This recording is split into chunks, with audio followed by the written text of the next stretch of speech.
What's up, friends? This is Coach John here at CrossFit Liberate. Got another at-home workout for you. Today's for Wednesday, July 8th. This one's called Slumber Party.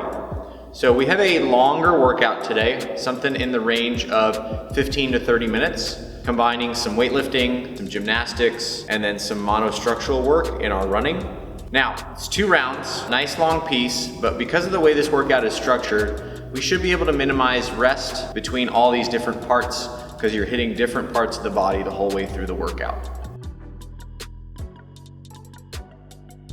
All right, getting into our warm-up for Slumber Party. We're gonna start off with a 400-meter easy jog. If you don't have a 400-meter course laid out, just think about 2 minutes, 1 minute out, 1 minute back.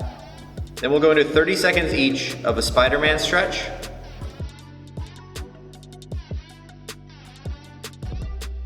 A hollow hold.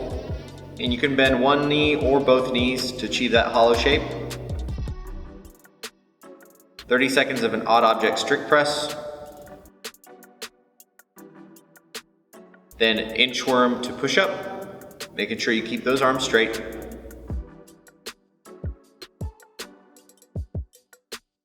Go into 30 seconds of an arch hold or Superman hold. Odd object push presses are next.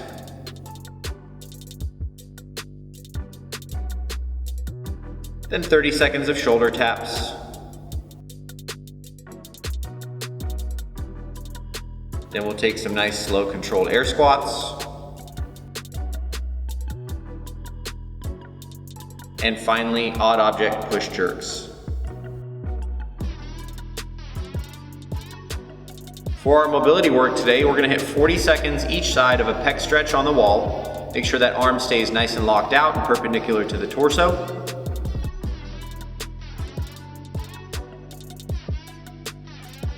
Then we'll hit 40 seconds of a child's pose. And finally, 40 seconds of a squat hold. I highly recommend getting those arms up in the air so you can keep your chest upright. Work on a better position for the bottom of your squat. All right, taking a close look at Slumber Party. So we have 2 rounds today. We'll start with 20 odd object push jerks, 4 rounds of an at-home Cindy, and then an 800-meter run. Each round of at-home Cindy consists of 10 odd object bent over rows, 10 push-ups, and 15 air squats.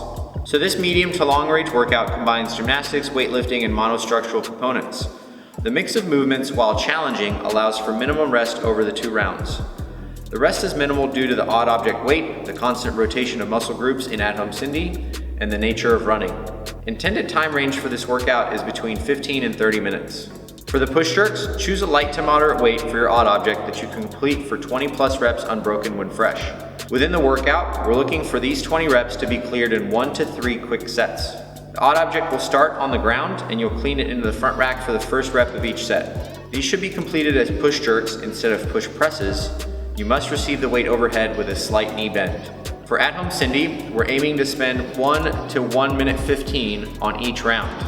You'll want to adjust the numbers and movement variations as needed to accomplish this, with the push-ups likely presenting the biggest challenge. 3-6-9 will be a popular rep adjustment to the rounds of at-home Cindy. For the run, check that video description below for some 800-meter run substitutions if needed. What we're looking for here is a 4 to 5 minute effort. So if that 800-meter run is going to take you well over that, let's cut that distance down. And as always, further movement subs and modifications are in the video description below. All right, our focus for our movement today in Slumber Party. Taking a look at the push jerks, let's make sure that across the board we're thinking about our hip extension. On the push jerk, this means launching the object overhead with an aggressive lower body jump.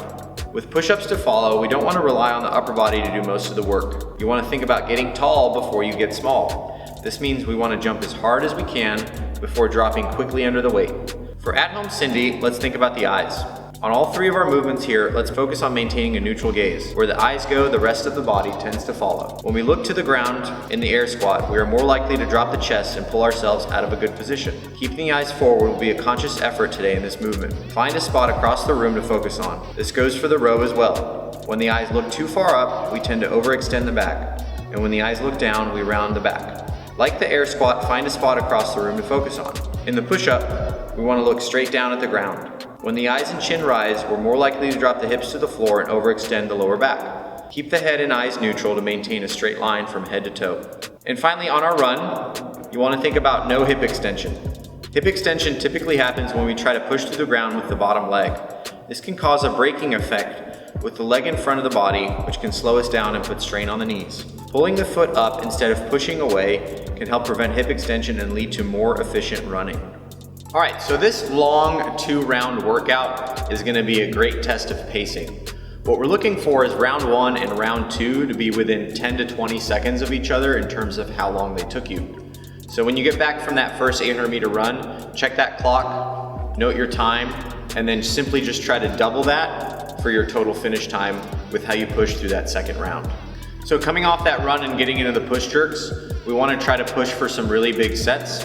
Every time you've got to bring that push jerk up into the front rack to get started, you're going to have to do a little bit more work. So get a little bit uncomfortable and try to hold on to really big sets of that push jerk for a little bit more efficiency here.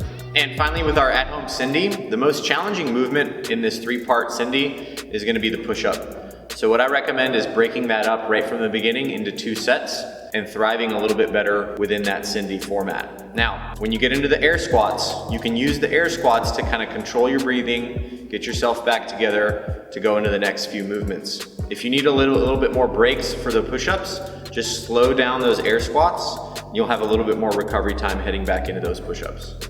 All right, friends, let's get after it today. Remember, with CrossFit, we always want to be bringing intensity to our work. Make sure you're logging your scores into SugarWOD or some other kind of workout tracking platform. And then if you're planning on coming back to the gym, cannot wait to see you in person.